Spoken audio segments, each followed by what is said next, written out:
Boa tarde. É um finzinho de domingo, finzinho de Dia das Mães. E eu estava aqui meditando um pouco numa mensagem que a minha filha mandou. Chorei de emoção.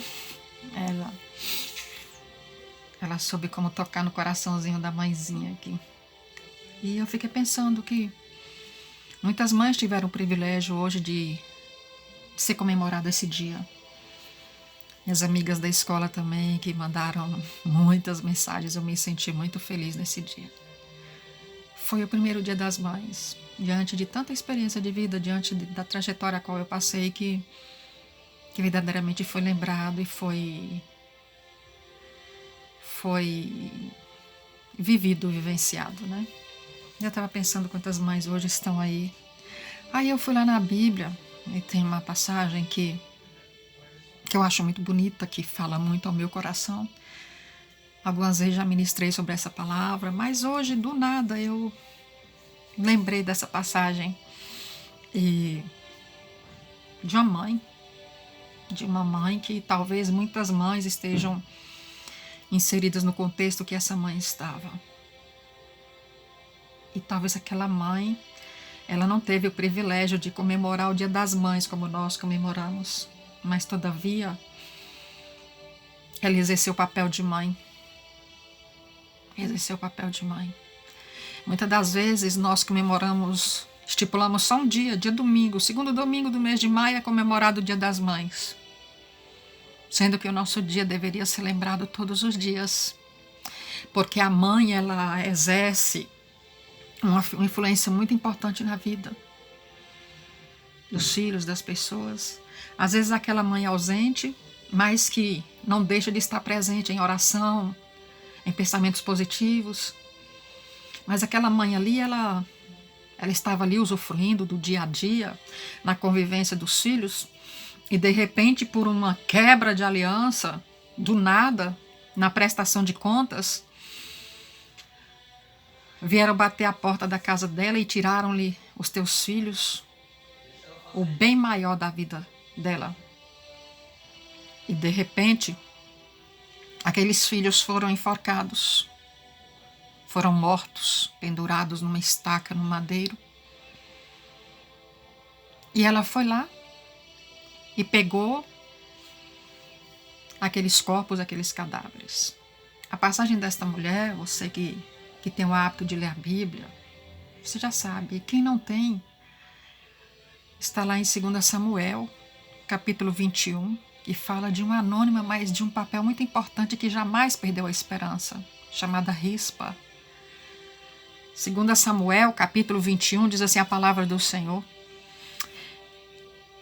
E houve nos dias de Davi uma fome de 3 anos consecutivos. E Davi consultou ao Senhor, que lhe disse: é por causa de Saul e da sua casa sanguinária, porque matou os gibeonitas.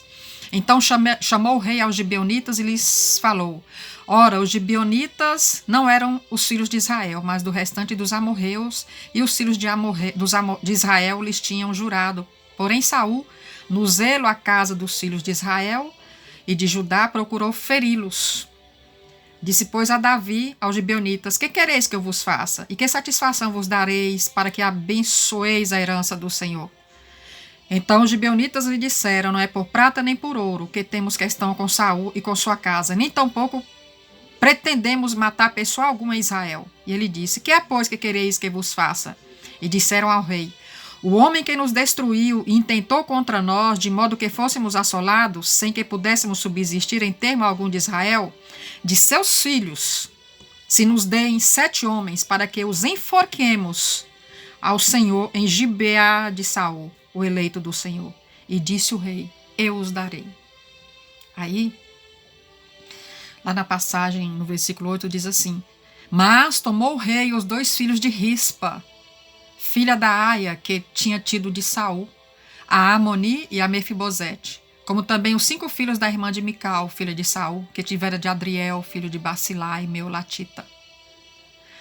No versículo 10 diz: então Rispa, aqui que entra o papel de uma mãe, Então Rispa, filha de Aia, tomou pano de cilício e estendeu-o sobre uma penha, desde o princípio da cega até que a água do céu caiu sobre eles, e não deixou as aves do céu pousar sobre eles de dia, nem os animais no campo de noite. E foi contado a Davi o que fizera Rispa, filha de Aia, concubina de Saul. Então foi Davi e tomou os ossos de Saul e de Jonatas, seus filhos, dos moradores de Jabes de Gileade, os quais o furtaram da rua de Betsã, onde os filisteus os tinham pendurado, quando os filisteus feriram a Saul em Giboa.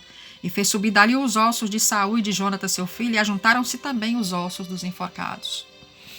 Nós vimos aqui, amadas e amados do Senhor, nessa tarde de bênção, de vitória sobre as nossas vidas, o papel de uma mãe, né? Hoje se comemora muito, Feliz Dia das Mães, Feliz Dia das Mães. Mas será que reconhece verdadeiramente o papel de uma mãe? O que ela é capaz de fazer? Ou talvez não seja por atitudes, porque às vezes vão ter filhos que, por um motivo ou outro, foram impedidos de ser criados com a mãe, por um motivo de força maior, mas todavia foi propósito de Deus, porque talvez a mãe não teria condições de dar a vida digna que eles mereciam. Então aprove a Deus, pela misericórdia dele, preparar um lar para que essas crianças fossem criadas com dignidade, né?